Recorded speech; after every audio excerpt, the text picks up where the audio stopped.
разнообразие, но это какие-то десятки. А вот все остальное, все эти миллионы, они хоть бы и не жили.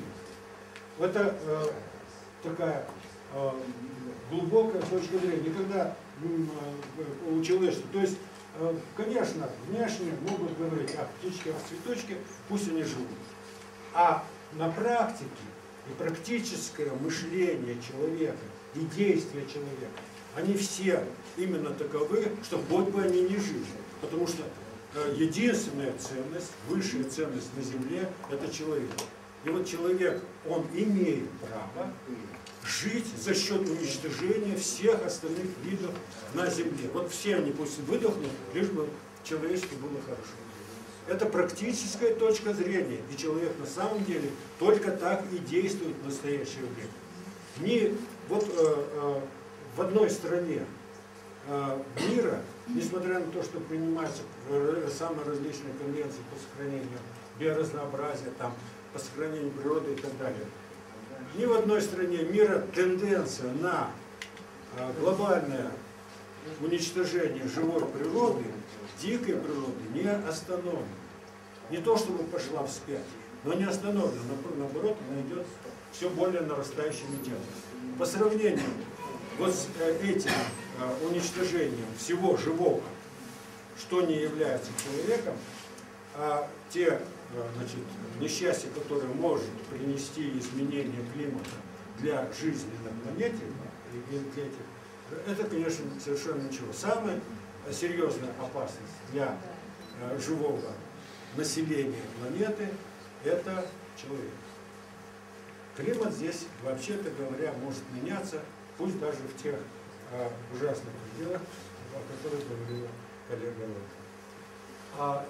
Вот эти вот изменения климата не принесут таких катастрофических последствий для биоразнообразия, для всех живых существ, таких катастрофических последствий, которые даже при условии, если климат никак не поменяется, будут вот к тому же 2100 году в результате продолжающейся вот этой истребительной деятельности человека.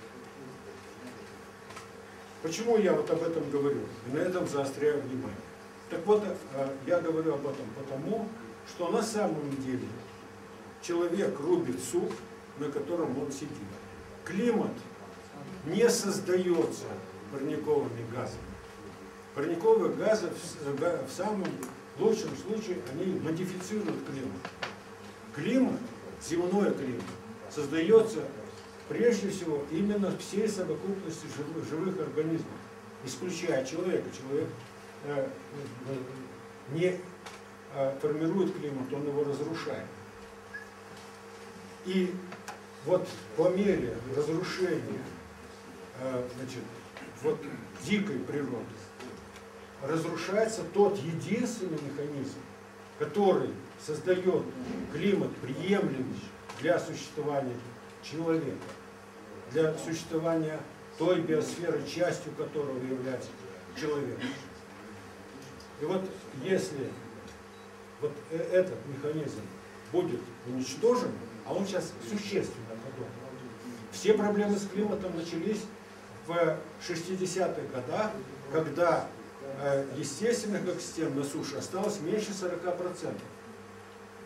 Более 60% суши было занято или же так называемыми культурными землями, или же просто так называемые бэдленды, то есть это разрушенные экосистемы, которые человек даже толком не использует. Вот с этого момента и начались все проблемы с климатом, потому что человек уничтожил тот механизм, который и создает тот климат, который благоприятен для той формы биосферы, частью которой является человек.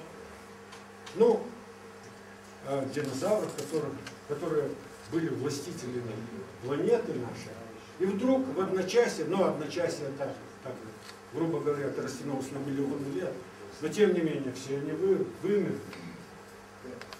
А вымерли они только потому, что изменилась биосфера.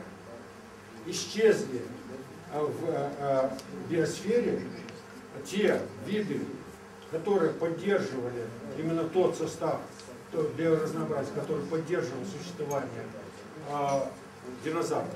Вот динозавры оказались несовместимыми с цветковыми растениями. Вот когда вот эти хвойные, саговниковые и так далее, всякие древние, плавнообразные и так далее, всякие растения, которые господствовали на планете долгое, многие сотни миллионов лет. Вот когда они стали замещаться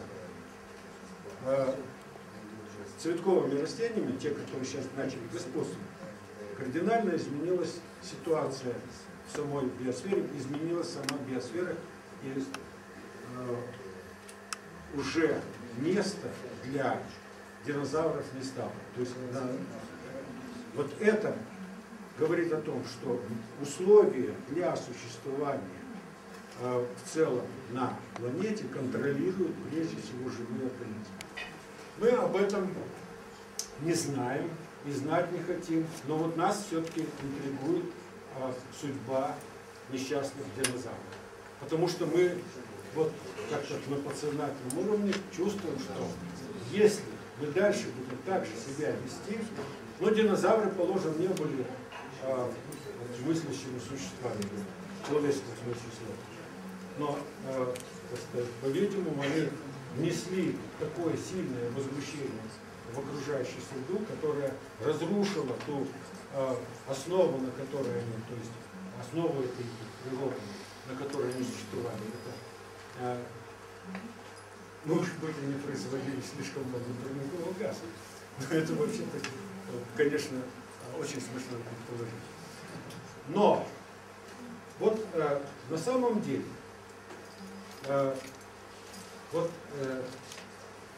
мы это все чувствуем на подсознательном уровне.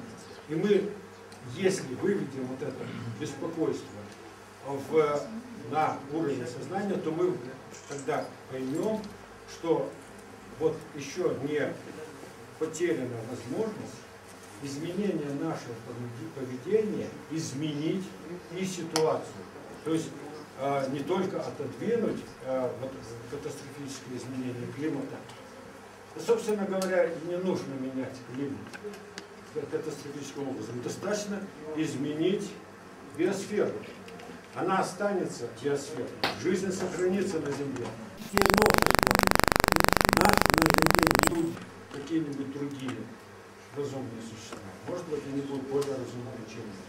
Но на самом деле не в климате дело. А дело в том, что мы являемся продуктом той самой биосферы, которую мы сейчас успешно уничтожаем. Климат, вот изменение климата, это вообще-то говорят только, ну как бы, сопутствующие явления, изменения климата, разрушение вот этих вот, тех вот климатических условий, которые нам стали более-менее привычными. Но я хочу вам здесь продемонстрировать, какую роль, какую иерархию имеют вот экологические факторы и как они вообще воздействуют на, значит, биоразнообразие, в том числе и на человека. И вот существует целый ряд космических факторов, здесь также и климат, но он вовсе не ведущий фактор в том, чтобы жизнь существовала. Вот эти планетарные климаты и вот их значение для поддержания жизни, поддержания биологического разнообразия. Так вот, мы видим, что климат и геохимические факторы, они находятся на самом последнем месте среди всех тех факторов, которые определяют вообще существование жизни на планете и существование биоразнообразия, поддержки. И я вот специально выбрал наиболее, так сказать, мощный фактор, который действительно, от которого зависит, значит, существование жизни. Это самый первый фактор из планетарных, это инсоляция. И вот она, безусловно, мы все дети Солнца, как и все другие живые организмы, и если вот существенно изменится параметр поступления Солнца. Ну и, наконец, климату свойственны флуктуации многолетние сезоны, которым биота, в принципе, приспособлена.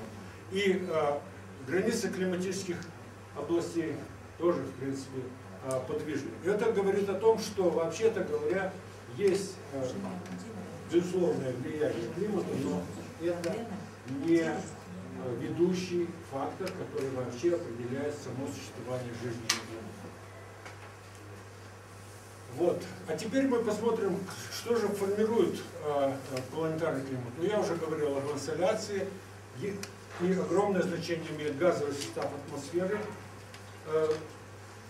физические свойства поверхности и, наконец, биосфера. И вот биосфера, она косвенно воздействует на инсоляцию, это на инсоляцию, если косвенное воздействие, это в результате образования различного рода, предположим, облаков, испарений и так далее. И мы дальше будем об этом говорить. В том числе и значит, образование озонового экрана. И прямо воздействует на газовый состав атмосферы и на физические свойства поверхности. То есть биосфера здесь является очень активным фактором формирования земного климата. Вот я хотел бы вам показать только на примере одного из составляющих этой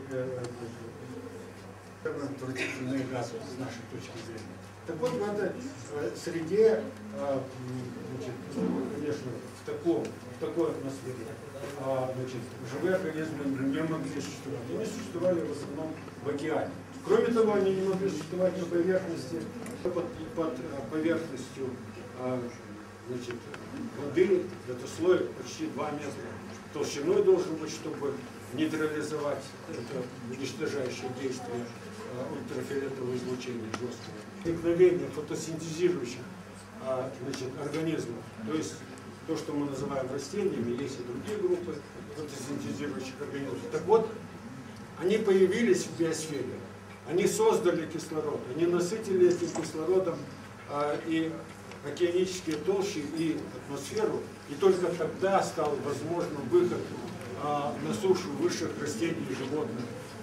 И после того, как возник озоновый слой, который удерживал на должном уровне то губительное количество вот этих интенсивность ультрафиолетового излучения. Это вот только на примере одного из важнейших составляющих компонентов в атмосфере.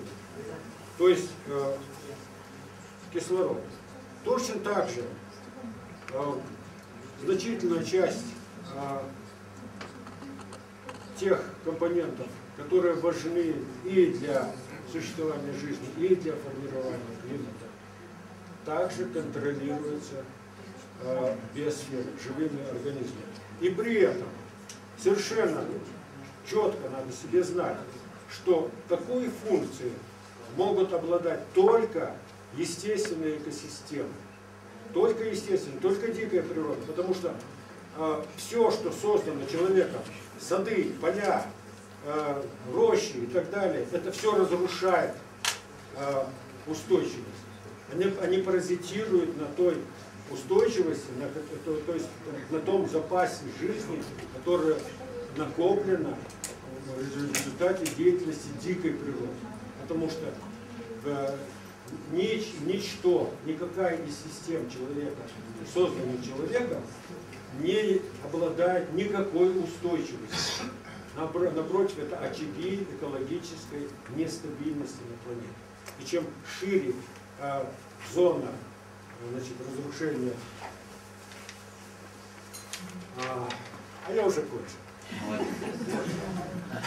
И чем шире зона разрушения живой природы на планете, тем менее устойчива среда и тем меньше шансов у нас ожидать, что будет сохраняться устойчивый климат, что бы мы ни придумывали, что бы мы ни делали. Это вот, так сказать, ну как бы некоторый посыл, чтобы, значит, вам, значит, было более, ну, как бы, лучше представить, что для нас на самом деле, какую роль играют птички и цветочки. Там, где хорошо птичкам, там хорошо и человеку. Вот. Наоборот, никак. Вот это вот сам Джеймс, который готов менять этот климат на что-нибудь более постоянное. А это вот как раз иллюстрация к тому, как становится неустойчивым климат в результате того, что мы уничтожаем живую природу. А это вот те прогнозы, на которых сейчас мы основываемся. Вот, ну, в данном случае рыбы меняются, обмениваются такими мнениями относительно прогнозов. Вот. И, наконец, это интересно, долго еще последний слайд. Вот почему не потопчу.